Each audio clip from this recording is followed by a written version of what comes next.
बड़ी खबर के साथ सहयोगी अनामिका सुमित मौजूद। बड़ी खबर यह है, आपको बता दें, मालदीव से जुड़ी हुई विवादित बयान जिस तरीके से मंत्रियों की ओर से दिया गया, मालदीव सरकार के और 3 मंत्रियों को सस्पेंड कर दिया गया है। अब इस पूरे मामले में बड़ी कार्रवाई की गई है। इस वक्त की ये बड़ी जानकारी आपको दे दें, प्रधानमंत्री मोदी और भारत पर विवादित टिप्पणी मालदीव के मंत्रियों ने की थी और उसके बाद 3 मंत्रियों को सस्पेंड कर दिया गया है।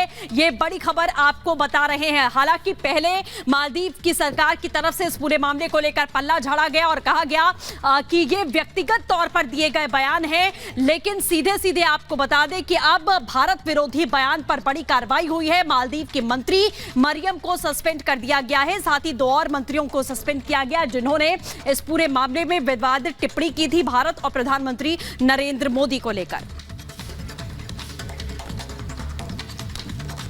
तो वहीं इस पूरे मामले को लेकर जिस तरीके से भारत ने एक कड़ा स्टैंड लिया, उसके बाद मालदीव की तरफ से बड़ी कार्रवाई इसमें की गई है। 3 मंत्रियों को सस्पेंड इसमें किया गया। ये दिखाते हैं आपको तस्वीर, देखिए। मरियम शौना, जिनकी तरफ से सोशल मीडिया पर प्रधानमंत्री नरेंद्र मोदी को लेकर टिप्पणी भी की गई थी, मालदीव को आकर कैसे ये बयान जो है इन मंत्रियों को भारी पड़ा है। इसके अलावा मालचा, ये दोनों मंत्री जिन्हें सस्पेंड कर दिया गया है। इन 2 के अलावा एक और नाम भी है जिस पर सस्पेंशन की जो कार्रवाई है वो वर्तमान सरकार की तरफ से, मुज्जू सरकार की तरफ से यहां पर की गई है। दरअसल हाल ही में प्रधानमंत्री नरेंद्र मोदी जिस तरीके से लक्षद्वीप पहुंचे थे, वहां की बेहद खास तस्वीरें प्रधानमंत्री ने शेयर की थी और साथ ही साथ उनकी कोशिश यही रही है हमेशा से कि ज्यादा से ज्यादा लोग अपने देश के अंदर ही जाएं घूमने के लिए, लेकिन इस पर निशाना इन मंत्रियों की तरफ से साधा गया, जिस पर अब मालदीव सरकार ने कड़ा एक्शन यहां पर लिया है। अनामिका और सुमित आपको बता रहे हैं कैसे एक्शन लिया गया। एक और बड़ी खबर मैं आपको बता दूं, दरअसल इस मामले में भारत सरकार की ओर से भी अब बयान सामने आया है।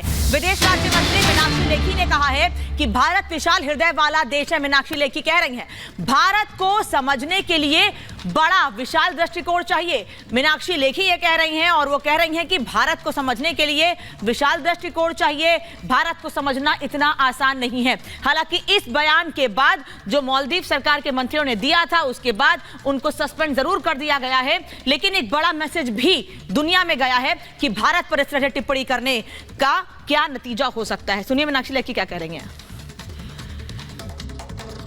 प्रधानमंत्री जी ने जो लक्षद्वीप यात्रा की, उससे देश दुनिया सबको परिचित कराया कि भारत में कितने सुंदर स्थल हैं और जो समुद्र के किनारे जिन लोगों को जाने का शौक है, बीच पर चलने का शौक है, उस सब के लिए भी बहुत सारे स्थान भारत में हैं। मालदीव है तो लक्षद्वीप भी है, बहुत नज़दीक है, अंडमान्स भी है और हिमालय की ऊंचाई भी है और हिमाचल प्रदेश से लेकर लेह लद्दाख भी है। तो भारत में तो विशाल हृदय वाला भी है और विशाल सोच वाला स्थान भी है और भारत को समझने के लिए एक विशाल दृष्टिकोण की भी आवश्यकता है। पॉलिटिशियन क्रिटिसाइज कर रहे हैं, कोई फर्क नहीं पड़ता, मैं उन जैसी चीज़ों पर ध्यान नहीं देती। सिर्फ एक ही बात पर ध्यान देना है कि भारत की गौरवान्वित इतिहास पे गौरव भी करना है और भारत को एक आत्मनिर्भर और विकसित राष्ट्र बनाने के लिए जो भी कदम उठाने हैं भारत वो उठाएगा। और इसी बीच इस पूरे मामले को लेकर आपको बता दें, केंद्रीय पर्यटन मंत्री जी किशन रेड्डी की तरफ से भी बड़ा बयान दिया गया। उन्होंने साफ तौर पर कहा कि लक्षद्वीप में अपार संभावनाएं हैं टूरिज्म की। यहां तक कि इस बात का भी जिक्र यहां पर किया गया जी किशन रेड्डी की तरफ से कि केरल से लेकर और लक्षद्वीप तक जो कनेक्टिविटी है वो भी बेहतर हुई है। ये तस्वीरें हम आपको जो दिखा रहे हैं ये प्रधानमंत्री नरेंद्र मोदी की हैं जब वो लक्षद्वीप के दौरे पर थे